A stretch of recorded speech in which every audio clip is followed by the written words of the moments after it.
네, 오늘 유다의 이야기가 이어집니다. 창세기 38장, 이 38장의 바로 앞에 있는 37장 혹시 어떻게 끝났는지 기억이 나시나요?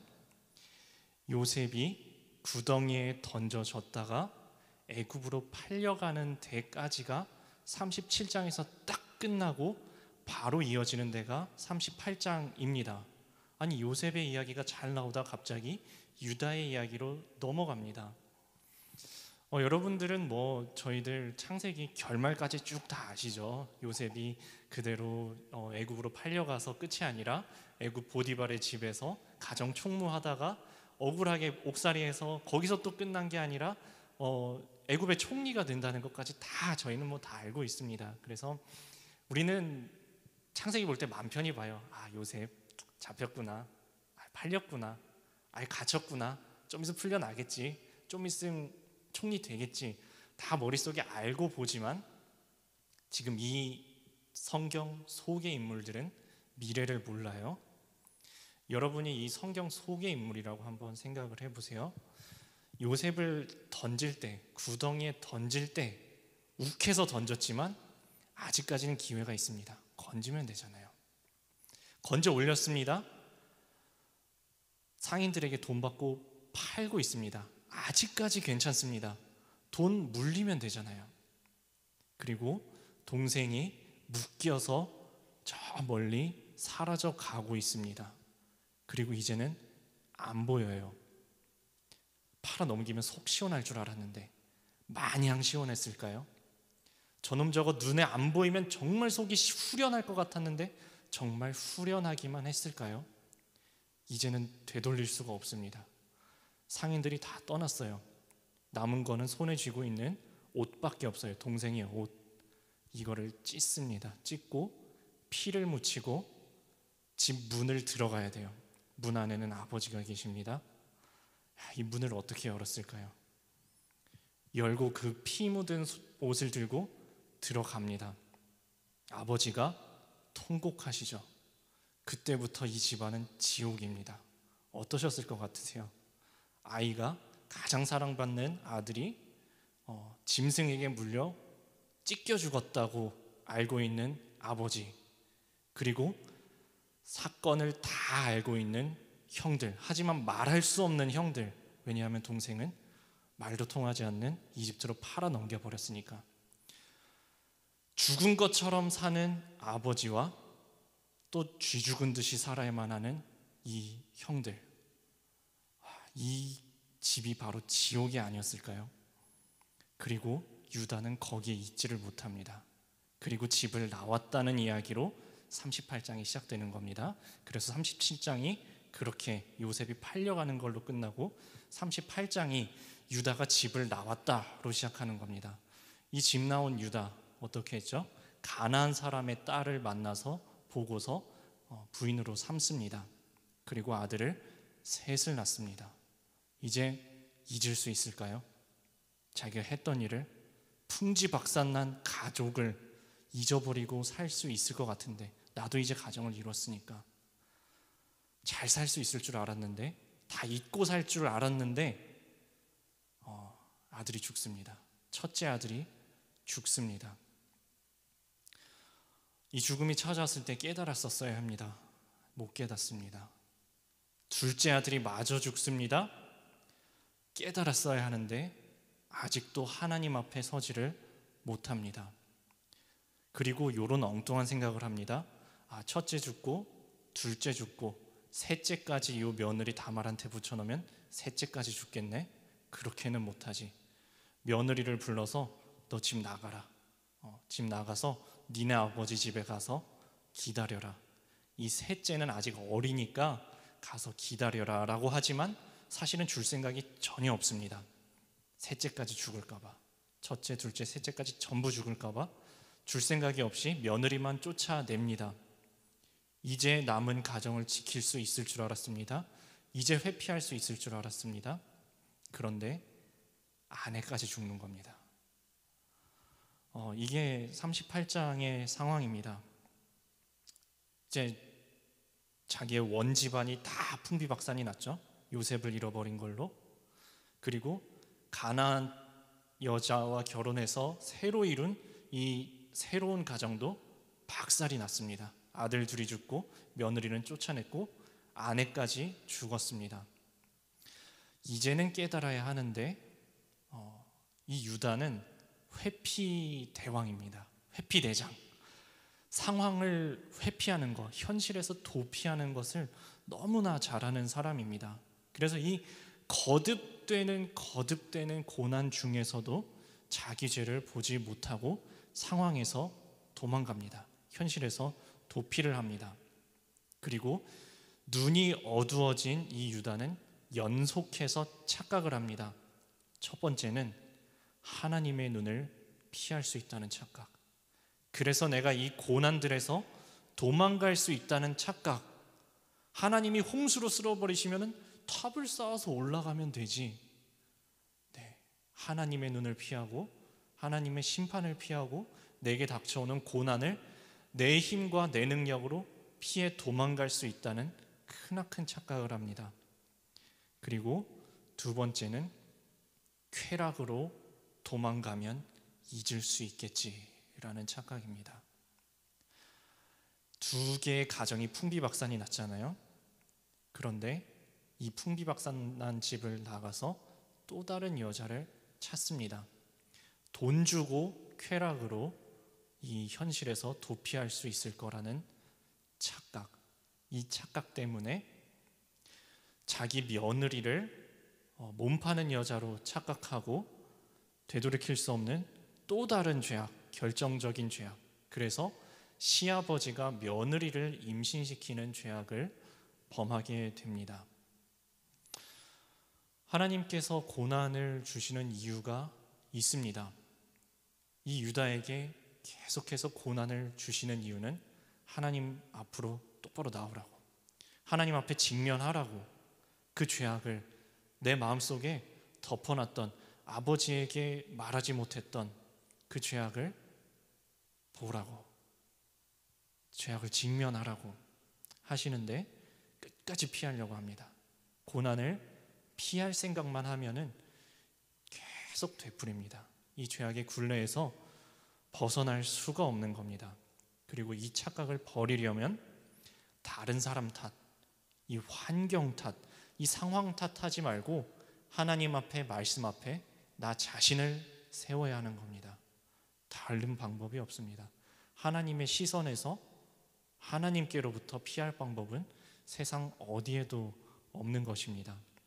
하나님 앞에, 말씀 앞에 나 자신을 세우고 나 자신을 말씀으로 들여다봐야 하는 것입니다. 적용 질문 여러분께 드리겠습니다. 지금 당하는 고난이 싫어서 자꾸 도망가려는 내 삶의 자리는 어디입니까? 자, 이렇게 며느리와 결과적으로 행음을 한 거죠.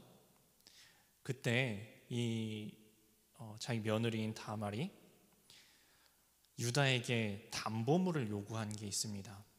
도장과 도장 끈과 손에 들고 있는 지팡이를 담보물로 잡고, 당신이 나에게 염소 새끼를 주기로 원래 약속을 했어요. 염소 새끼를 주는 그날에 이 담보물, 도장, 끈, 지팡이를 돌려드리겠습니다. 이게 신분의 상징이니까 찾아와야 되잖아요. 주민등록증 찾아와야 되잖아요. 그래서 찾으러 자기가 안 갑니다. 또 이 회피대왕, 회피대장, 이 유다는 자기가 맡겨놓은 이 담보물 찾으러 가는데 그 부끄러운 자리 자기가 나가지 않고 자기 친구를 보냅니다. 그리고 친구가 그 사람을 찾다 이 동네에는 몸 파는 사람이 없는데요? 라는 이야기를 듣고 되돌아옵니다. 못 찾고 되돌아오죠. 유다가 이 생각을 합니다. 생각이 되게 빨라요. 야, 이거 뭐 동네방네 소문 나봐야 망신밖에 더 당하겠냐. 오케이, 찾을 만큼 찾았으면 그만하면 됐다. 그리고 너 그걸 못 찾냐. 너가 못 찾은 너의 탓이다. 그리고 더 이상은 여기저기 소문내고 물어보고 다니지 말고 그만하자. 할 만큼 했다.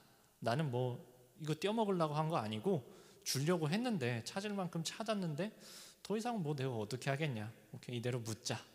네, 여기서 또다시 회피를 하죠. 나는 할 만큼 했다는 거예요. 나는 내 잘못 아니라는 거예요. 나 염소 새끼 주려고 했고 나는 결백한데 내가 뭐 못 찾은 거 그 사람이 안 나온 그 사람 잘못이다. 그리고 못 찾은 내 친구 너 잘못이다. 또 이렇게 남 탓을 합니다. 그리고 며느리와 약속을 못 지킨 자기의 죄는 끝까지 못 봅니다. 무슨 약속했었죠? 이 며느리 쫓아내면서 약속했잖아요. 이 세 번째 아들 셀라가 장성하기를 기다리라. 장성하면 너와 맺어 주겠다라는 약속을 하고 일시적으로 내보낸 거예요. 겉으로 명분으로는, 내심으로는 다시는 보지 말자였죠. 다시는 우리 집에 들어오지 마라. 이거 첫째 아들 둘째 아들 다 너랑 있으면서 죽었잖아. 셋째까지 죽으니까 너 다시는 오지 마라. 안 줄 생각이었어요. 이 아들을 안 내줄 생각이었어요. 자기가 약속을 지킬 생각이 조금도 없는 것은 까맣게 잊어버리고 보지 못합니다. 자기의 죄는, 자기가 지키지 못한 약속은 보지를 못합니다. 그리고 어떻게 하면 이 상황을 어떻게 하면 모면할 수 있을까, 이 상황에서 어떻게 하면 회피할 수 있을까만 끊임없이 궁리를 하는 것입니다. 하지만 이것도 결국은 다 헛수고로 끝나는 노력일 뿐입니다. 혹시 오늘 내가 무언가를 눈에 불을 켜고 찾아도 아무리 수고해도 찾지 못하고 붙잡지 못하는 것이 있다면 우리가 순서를 완전 뒤바꿔 버린 것이 아닌지, 우리는 우선순위가 잘못된 것이 아닌지 살펴보아야 합니다. 우리가 먼저 찾아야 하는 것이 무엇인지, 먼저 직면해야 하는 것이 무엇인지 우선순위를 바로 잡아야 합니다. 적용 질문 드립니다. 나는 어떤 부끄러움을 당할까 봐 걱정하고 있습니까? 나는 어떤 부끄러움을 당할까 봐 걱정하고 있습니까? 자, 이제 세 번째 단락으로 넘어갑니다. 인정하는 유다의 모습이 드디어 나옵니다. 이 유다가 이 상황에서 다 이제 도피할 수 있을 줄 알았습니다. 그런데 또다시 상황이 튀어 올라옵니다. 당신의 며느리 다말이 행음함으로 임신하였다 하는 소식을 듣습니다. 그리고 유다가 발끈하면서 하는 반응이 이것입니다. 그 며느리를 불태워 죽여라. 자, 보세요. 자기 동생인 요셉은 집에서 죽은 걸로 되어 있죠. 도망 나온 이 집안에서, 새로 일군 집안에서 첫째 아들 죽었죠. 둘째 아들 죽었죠. 며느리 쫓아내고 아내까지 죽었죠. 그리고 하나 남은 며느리 자기 손으로 죽이려고 하고 있습니다. 자기 손으로 죽이려고 하고 있습니다. 불사르라. 그를 불사르라. 다말이 이렇게 이야기합니다. 오케이, 좋습니다. 좋습니다. 그런데 주머니에서 뭐 하나 꺼내죠? 이거 누구 겁니까? 이 도장 누구 거죠? 이 끈 누구 거죠? 이 지팡이 누구 거죠? 못 알아볼 리가 없죠? 명백합니다. 이 명백한 증거 앞에 유다는 하나님으로부터 더 이상 피할 곳이 없다는 것을 깨닫습니다. 내가 주의 영을 떠나서, 주의 신을 떠나서, 주의 눈길을 떠나서 피할 곳이 아무데도 없구나. 여기까지 하나님이 오셨구나. 내가 지금 하나님 앞에 서 계시구나. 더 이상 도망갈 데가 없구나. 이제서야 유다가 직면을 합니다. 더 이상은 회피하지 않습니다. 자신의 묻어놨던, 눌러놨던 죄책감, 염려, 부끄러운 현실로부터 더 이상 도피하지 않고 공개적으로 고백한 것이 바로 오늘 설교 말씀의 제목인 그는 나보다 옳도다입니다. 내가 죽이라고 했던 저 다말, 저 며느리 잘못 아니고 내 잘못입니다. 이것이 내 잘못입니다. 그 고백이 바로 그는 나보다 옳도다. 하나님 앞에 내가 죄인이었습니다. 이 모든 문제들 사이에서 내가 깨닫지 못하고 직면하지 못했는데 이제 말씀 앞에, 지금까지 찾아오신 하나님 앞에 나 자신을 봅니다. 내가 죄인입니다. 그는 나보다 옳도다. 성경은 우리에게 이렇게 이야기합니다. 하나님께서는 회개할 것이 하나도 없다고 생각하는 의인 99보다 내가 죄인입니다. 자기 죄를 직면하고 하나님께로 되돌아온 죄인 한 사람의 회개를 더욱 기뻐하신다. 우리에게 말씀하고 있습니다. 그리고 하나님 앞에 자신의 죄를 정확하게 이제서야, 비록 늦었지만 이제서야 주님 앞에 무릎 꿇고 내가 죄인입니다, 이 고백하는 것을 하나님은 분명히 보십니다. 그리고 이어집니다. 역사가 이어집니다. 이 불태워 죽을 줄 알았던, 자기가 죽이려고 했던 그 며느리 다말을 통해서 쌍둥이 베레스와 세라가 나고 그들을 통하여서 계보가 이어지죠. 누구의 계보가 이어지냐 하면 예수 그리스도의 계보가 이루어집니다. 하나님은 우리를 분명히 보십니다. 보고 계시고 하나님의 시선에서, 하나님의 임재에서 피할 수 있는 곳은 어디에도 없습니다. 어느 땅으로 가든지, 어느 사람에게 가든지, 어떤 수단을 강구하든지 쾌락에 파묻혀서 잠시 잊을 수 있다고 착각하든지, 내가 가지 않고 친구를 대리인으로 내세우든지, 어디든지 하나님의 시선에서는 피할 수가 없습니다. 적용 질문 드리겠습니다. 그는 나보다 옳도다라고 인정해야 하는데도, 나의 죄를 직면해야 하는데도 쉽게 고백이 나오지 않는 일은 무엇입니까? 라는 질문, 마지막 질문으로 드립니다. 오늘 말씀을 이렇게 자기 삶에 적용하신 변하길 님이 나보다 옳은 공동체라는 제목으로 묵상 간증해 주신 것, 제가 여러분께 읽어드리고자 합니다. 하나님은 도박과 술로 지옥 같은 삶을 살던 저를 믿음의 공동체로 인도해 주셨습니다. 이후 저는 공동체의 권면을 따라 도박과 술의 유혹을 받을 수 있는 환경을 모두 정리하기로 했습니다. 그래서 술의 유혹이 많은 음료 판매 영업직을 그만두고 새로운 직종에서 일해보고자 구직 활동을 했습니다. 하지만 전 직장의 이력 때문인지 관련 직종에서만 입사 제안이 계속 들어왔습니다. 구직 활동에도 진전이 없고 생활비도 부족해질 무렵 평소에 친분이 있는 주류 회사 관계자로부터 입사 제안을 받았습니다. 그러자 저는 생계가 막막하는 이유로 공동체의 권면을 불어 잊은 채 그 회사에 취업했습니다. 하나님의 명령을 따르지 않고 자기 마음대로 땅에 설정한 오난처럼 결국 저도 하나님과 공동체에 묻지 않고 또다시 제 임의대로 결정을 해버린 것입니다. 그러자 그 일이 여호와가 보시기에 악함으로 여호와께서 그도 죽이시니라는 말씀처럼 주님은 제게 심판의 사건을 허락하셨습니다. 개가 그 토한 것을 도로 먹는 것 같이 미련한 자는 그 미련한 것을 거듭 행하느니라. 이 말씀대로 저는 재취업한 회사에서 전과 같이 다시 음주를 즐겼습니다.